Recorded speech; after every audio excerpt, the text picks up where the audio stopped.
জুড়ন তুই বলে ফেল, দ্বিতীয় বিশ্বযুদ্ধ কবে হয়েছিল? স্যার, প্রথম যুদ্ধের পরে এবং তৃতীয় বিশ্বযুদ্ধের আগে। ফজা, জি স্যার। তোরও কি তাই মনে হয়? হ্যাঁ, তাই মনে হয়। মানে বাস্তব জিনিস তো মনে হবে নাকি? না মনে হবার কি আছে? ঠিকই তো বললেন। ঠিকই বলে। হ্যাঁ ঠিক, প্রথম বিশ্বযুদ্ধের পরেই তো দ্বিতীয় বিশ্বযুদ্ধ হয়েছিল।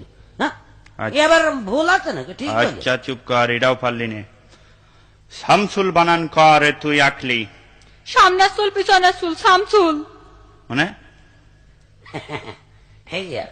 ঠিকই আছে। হ্যাঁ, ওরা যা বল সব ঠিক। একটা বে ঠিক আমি পাইনি এই পর্যন্ত। তুই বল, নলেজ মানে কি? নলেজ, হুম, নলেজ মানে যার লেজ নেই স্যার।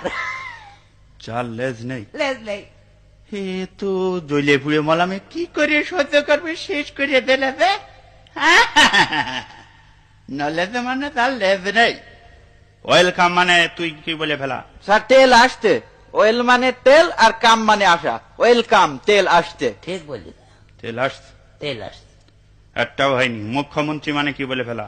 মুখ্যমন্ত্রী, হ্যাঁ, মুখ্যমন্ত্রী মানে যে মন্ত্রী কিছু জানে না, অশিক্ষিত, সেই হচ্ছে মুখ্যমন্ত্রী। মানে মানে আবার কি? আপনি তো সেদিন বললেন যে তোরা পড়াশোনা করিস দিয়ে তোর তো মুখ্যই থাকবে। তাই মুখ্য মানে যদি পড়াশোনা না জানা হয়, অশিক্ষিত হয়, তাহলে মুখ্যমন্ত্রী